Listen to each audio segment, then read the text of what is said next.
नमस्कार देशवासियों, मैं फिल्म डायरेक्टर समर मिश्रा। जैसा कि आप लोगों ने देखा कि पिछले दिनों किस तरह से साजिश के तहत झूठे बलात्कार केस में मुझे जेल भेजा गया, और मैंने हमेशा आप सबसे कहना चाहा है, पिछले 2 साल से मैं कह रहा था कि वसीम रिजवी नाम का एक शख्सियत जो चोला बदलकर खुद को जितेंद्र नारायण सिंह त्यागी कहता है, ये लगातार मेरे खिलाफ साजिशें करता रहा था और मुझे आशंका थी कि ऐसा ही कुछ करने वाला है। मैंने हमेशा आशंका व्यक्त की थी, इसका नाम भी लिया था हमेशा मैंने।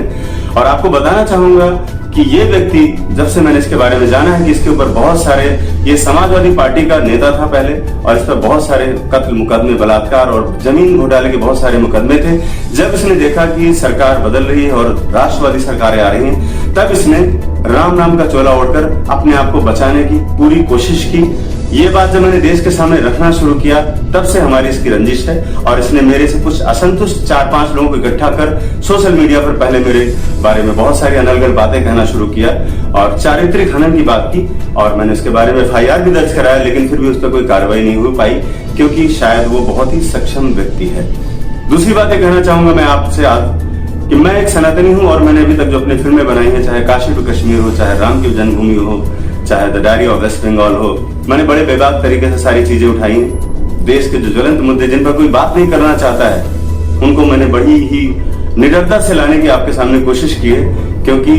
मैं बचपन से जिस राष्ट्रवादी धारा से जुड़ा रहा हूं, मैं संघ से जुड़ा रहा हूं बचपन से, और वो विचारधारा मेरे अंदर है। मैं किसी को दिखाने के लिए, अपने आप को हाईलाइट करने के लिए, या मैंने कोई स्मैक तो बेचता नहीं कि मैं अपने जुर्म को छुपाने के लिए, मैं किसी को खुश करने के लिए या राजनेता बनने के लिए मैं ऐसा करता हूं। नहीं, ये मेरे खून में, मेरी आदत है, मेरे संस्कार है। और मैंने अभी तक जो फिल्में की हैं, चाहे उसमें मेरा घर जलाया गया हो, मैंने किसी से कभी कोई शिकायत नहीं की। मुझे जान से मारने की कोशिश की गई, मैंने कभी किसी से कुछ नहीं मांगा। मुझे बंगाल सरकार ने मेरे ऊपर तमाम FIR की, मुझे अरेस्ट करना चाहा, मैं वहां से अपनी जान बचाकर भागा। मैंने कभी किसी से कोई भी शिकायत नहीं की, कुछ भी नहीं मांगा। लेकिन आज मैं आपसे कहना चाहता हूं कि जिस वसीम रिजवी पर इतने सारे आरोप लगे हैं, जिस वसीम रिजवी ने पूरे हिंदू समाज को धोखा दिया है, जिस तरह से उसने अपने आप को ड्रामा किया है, जिस तरह से अपना चोला बदलता रहा है,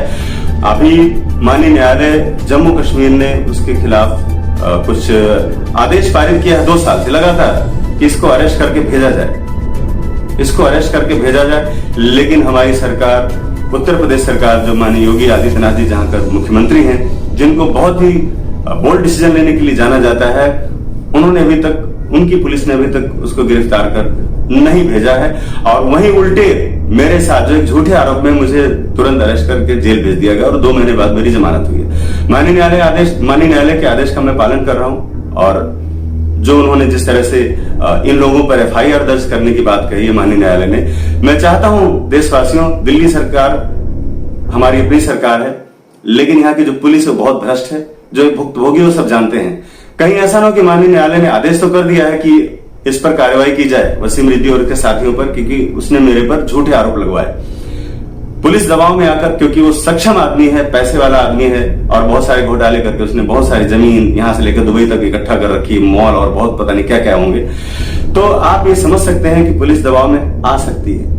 मैं आज आपसे कहना चाहता हूं स्पष्ट रूप से कि मैं कट्टर सनातनी हूं, और अगर इस पर जल्द से जल्द कार्रवाई नहीं होती है तो मैं देश के प्रधानमंत्री माननीय मोदी जी, देश के गृह मंत्री माननीय अमित शाह जी, और मेरे यशस्वी मुख्यमंत्री, मेरे गुरु योगी आदित्यनाथ जी, मैं आप सबसे कहना चाहता हूं कि मैं आहत हूं इस बात से लेकर कि किस तरह से मेरे चरित्र को लेकर, जिस तरह से चरित्र ही सबसे बड़ी मेरे पास पूंजी थी, उसको भी इन लोगों ने मिलकर खत्म कर दिया। अगर इसको गिरफ्तार नहीं किया जाता है, संगीन धाराएं इस पर लगी हुई हैं, अगर इसके पुराने मामलों की जांच नहीं की जाती है,